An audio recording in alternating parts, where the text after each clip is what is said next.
個星期四嘅時候有娛樂圈有個特別嘉賓張德蘭小姐，德蘭姐姐，恭喜你啊！真係好快手啊！喺呢個嘅5月尾嘅時候咧，喺紅館開完演唱會之後咧，噔噔喺呢個8月22號咧，喺澳門嘅倫敦人綜藝館咧有呢一個澳門站嘅演出喎。係啊，真係好興奮啊！好多謝洪叔叔嘅安排啊！咁所以令到我咧可以咁快咧就可以去呢個倫敦人嗰度咧係做呢個演唱會。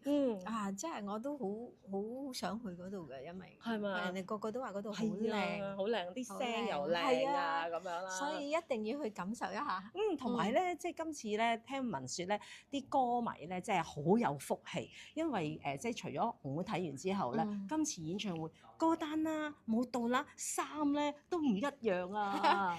係啊，因為咧我貪靚啊，咁我又想咧令到大家有一個新嘅感覺啦，咁所以我又叫個設計師，我話你幫我又試去扮下靚，咁俾大家有啲唔同嘅感覺啦。咁至於歌單咧，咁我哋又諗下，有啲咩可以重新去編排一下，咁俾大家又可以一齊更加投入一齊去唱歌啊咁樣。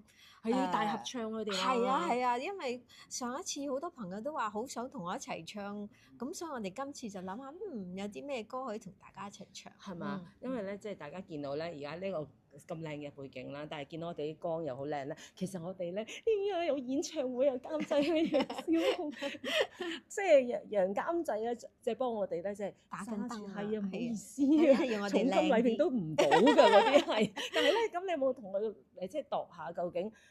即係演唱會咧有啲咩特別發生？你知佢多諗法㗎啦。係㗎，楊總好犀利㗎，好多諗法㗎。係啊，所以咧，但係呢啲諗法佢又唔俾我成日咁樣容易講出嚟㗎。係啊，係啊，要保持一下㗎。咁如果講晒咧，大家入場咪好似咁我知道咗啦咁樣。即係要有驚喜俾大家。係啊。咁歌單咧就上次有啲朋友就話，有啲人好想聽你唱又冇喎。咁今次會唔會咧，即係都會擺翻啲新嘅上去咧？都會㗎，有啲佢哋想聽啲乜嘢嘢啊，咁我哋都會係阿楊總監咧，佢都會佢會諗㗎啦。可能佢要開個即係睇下啲 fans 留言啊，喺度望緊我哋。咁樣嘉賓咧啲朋友就好期待，因為咧即係上次有好多即係好重份啊，都話哎呀請到佢咁樣，即係華仔啊等等啦，即係啲等等。咁今次咧好多人都有好期待。係啊，所以我哋就延續呢個期待，睇下大家估唔估得中今次嘅嘉賓係邊個？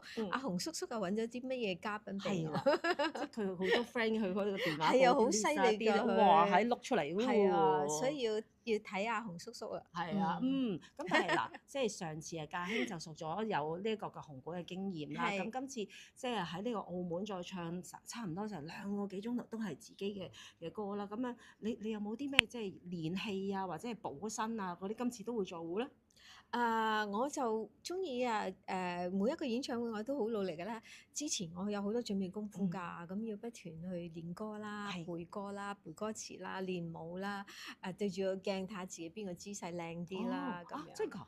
係㗎。會練。會㗎。咁因為要出嚟要好睇嘛，我又貪靚嘛，咁一定要即係望到自己呢個咁樣好啲咁慢慢去改進下咁樣，即係呢個手可以做到幾多角度咁，我哋就做咯。係啊，因為頭先你都講啦，歌詞又要成日背啦，雖則而家都好多呢個嘅提詞機嘅，但係有時咧睄咧都係即係啲眼唔靚慣咗我都一定要背嘅。你背㗎？我一定要背㗎，係啊。犀利啊！背晒所有歌詞。其實好㗎，而家我哋啲年紀咧，多啲去背嘢咧，等個腦咧喐得多啲係有益嘅。其實記嘢係好有益嘅。咁形象方面嗱，頭先你話啲歌衫咧又要整好靚啦。嗱，今次呢張相咧又特別啲喎，又有帽啊等等啦。係啊，比較冇以前咁傳統嘅樣啦。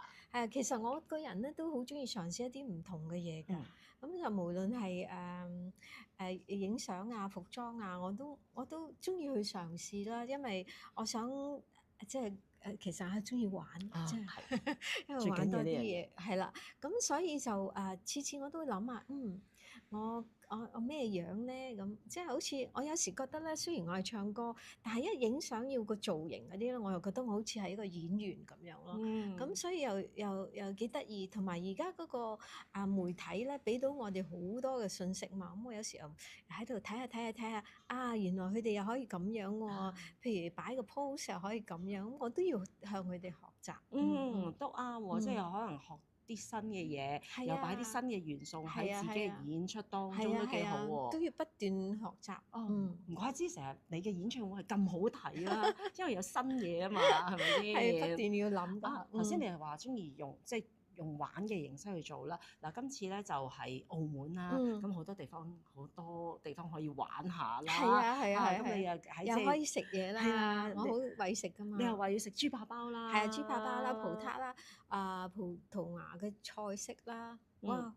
哎呀，想起都好流口水啊！你咁講我都好流口水啦，我都想跟你一齊去玩。但係聽聞咧，呢一個優先訂飛已經爆晒。係啊，咁嗱，感激嗱，多謝。呢個訪問播嘅時候咧，就已經係賣緊飛㗎啦。咁所以咧，大家記住咧，就係要去咧，即係買飛啦。見到咧又喺邊度買飛啊？請問你見到有大麥網啦，有 City Line 啦，有金光。係嘛？金光票務啦，係好多地方可以支持下，即係呢個演唱會㗎嘛，係咪先？咁除咗之外咧，你仲想巡迴去邊啲地方咧？可以講定俾阿洪叔叔聽啊！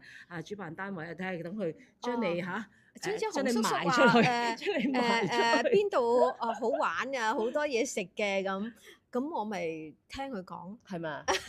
洪叔叔係咪啊？我哋可以去到唔同嘅地方巡迴去玩啊，咁樣係好，咁我哋就即係期待啦。8月22號啦，就喺澳門倫敦人綜藝館見到德蘭姐姐嘅演出啦。多謝你，唔好咁講，到時見啦，到時見。